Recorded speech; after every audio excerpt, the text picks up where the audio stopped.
Hello guys, welcome to my nursing officer YouTube channel.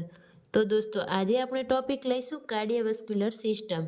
તેની અંદર હાર્ટનું chamber કેટલા હોય છે, હાર્ટના લેયર કેટલા હોય છે, હાર્ટનું ફંક્શન શું હોય છે, એનું વેઇટ, એની સાઇઝ, એનું સિસ્ટમ શું હોય છે, તેના વિશે આપણે સ્ટડી કરીશું. તો આપણે હવે જોઈશું કાર્ડિયોવેસ્ક્યુલર સિસ્ટમ. એમાં છે હાર્ટ એટલે કાર્ડિયા, અને કાર્ડિયોલોજિસ્ટ એટલે સ્ટડી ઓફ હાર્ટ. એના બે વર્ડ્સ છે, કાર્ડિયોલોજિસ્ટ એન્ડ કાર્ડિયોલોજી. લોજી લાગે એટલે સ્ટડી કરવાની હોય છે, અને લોજિસ્ટ એટલે કે સ્પેશિયાલિસ્ટ હોય, હાર્ટના સ્પેશિયાલિસ્ટ હોય એને કાર્ડિયોલોજિસ્ટ કહેવાય. હાર્ટનું ઇન્ટ્રોડક્શન છે. ફર્સ્ટ આપણે જોઈશું heart is hollow muscular organ. Hollow એટલે ખાલી એટલે પોલાણ, અને મસ્ક્યુલર એટલે મસલથી બનેલું છે હાર્ટ. એનું વેઇટ અલગ અલગ મેલમાં અને ફિમેલમાં અલગ અલગ હોય છે. 310 ગ્રામ મેલમાં હોય છે અને ફિમેલમાં 255 ગ્રામ હોય છે. એની સાઇઝ છે પર્સન ફિસ્ટ એપ્રોક્સ.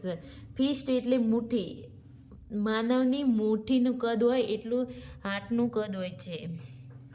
એના ફંક્શન છે પમ્પિંગ ઓફ ધ બ્લડ, એટલે બ્લડનું પમ્પિંગ કરે છે. હાર્ટનું શું ફંક્શન હોય છે તો કે બ્લડનું પમ્પિંગ કરવું. Heart is pump around 7200 litre of blood in per day throughout the body.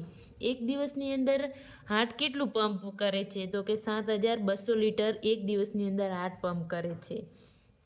Heart beat about 1 lakh time per day, એટલે એક દિવસની અંદર હાર્ટબીટ કેટલી વાર ધબકે છે તો કે 1 લાખ વખત. Heart is located by thoracic cavity and between the lung. Heart ક્યાં આવેલું છે આપણી બોડીની અંદર, એનું લોકેશન શું છે તો કે થોરાસિક કેવિટીમાં આવેલું છે, અને બિટવીન ધ લંગ એટલે બે લંગ્સની વચ્ચે હાર્ટ આવેલું છે. પોસ્ટેરિયર ઓફ ધ થોરાસિક વર્ટિબ્રા. પોસ્ટેરિયર એટલે કે પાછળની સાઈડ કે શું આવેલું છે થોરાસિક વર્ટિબ્રા છે થોરાસિક, એની આગળ આવેલું છે હાર્ટ. પ્રોટેક્ટેડ બાય રિબ્સને પ્રોટેક્ટેડ કરે છે. આપણી બોડીની અંદર કેટલી રિબ્સ હોય તો કે 24 હોય છે, 12 પેર હોય છે. એના પછી જોઈશું લેયર્સ ઓફ હાર્ટ. હાર્ટના કેટલા લેયર્સ હોય છે તો કે મેઇન 3 લેયર હોય છે. પેરિકાર્ડિયમ લેયર, માયોકાર્ડિયમ લેયર અને એન્ડોકાર્ડિયમ લેયર. પેરિકાર્ડિયમ લેયર છે એ મેઇન છે. એને સેકન્ડ નામમાં એપિકાર્ડિયમ પણ કહેવામાં આવે છે. એની આગળ આપણે સ્ટડી કરીશું ડિટેલમાં. Chamber of heart. હાર્ટના કેટલા ચેમ્બર હોય છે તો મેઇન 4 ચેમ્બર હોય છે. Right atrium, left ventricle, right ventricle અને લેફ્ટ આટ્રિયમ. તો હવે હાર્ટનું સર્ક્યુલેશન, બ્લડ સર્ક્યુલેશન કઈ જગ્યાથી કઈ જગ્યાએ જાય, ડિઓક્સિનેટેડ બ્લડ ક્યાંથી આવે છે અને ઓક્સિનેટેડ બ્લડ ક્યાં થાય છે તેના વિશે આપણે જોઈશું. ફર્સ્ટ છે હાર્ટ. હાર્ટની અંદર ફર્સ્ટ અહીંયા તમને રો દેખાય છે, સુપેરિયર વેના કહેવાય છે આ, અને ઇન્ફિરિયર વેના કહેવાય. આ બેમાંથી ડિઓક્સિજનેટેડ બ્લડ લઈને આવે છે રાઇટ એટ્રિયમમાં. રાઇટ એટ્રિયમમાં દેખાય છે તમને, અહીંયાથી ટ્રાઇસ્કેડ વાલ્વ, એના 3 વાલ્વ હોય છે એટલે એને ટ્રાઇસ્કેડ વાલ્વ કહેવાય છે. એના થ્રુ રાઇટ વેન્ટ્રિકલમાં આવશે. રાઇટ વેન્ટ્રિકલમાં આ ડિઓક્સિનેટેડ બ્લડ છે, આ લઈ અને પલ્મોનરી આર્ટરીમાં જશે. પલ્મોનરી આર્ટરી રાઇટ સાઈડ ને લેફ્ટ સાઈડ બંને છે.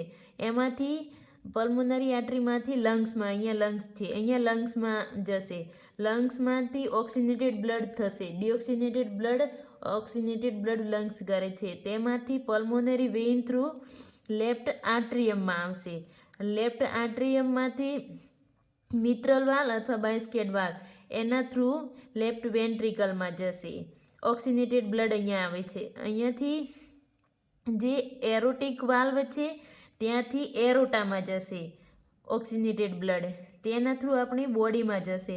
અહીંયા 3 એરોટા છે, રાઇટ, મિડલ અને લેફ્ટ. 3 એરોટામાંથી આપણી બોડીમાં જશે. આવી રીતે આપણું બોડીનું હાર્ટનું બ્લડ સર્ક્યુલેશન થાય છે. તો દોસ્તો આ વિડીયો સારો લાગ્યો હોય તો લાઈક શેર એન્ડ સબસ્ક્રાઈબ જરૂર કરજો.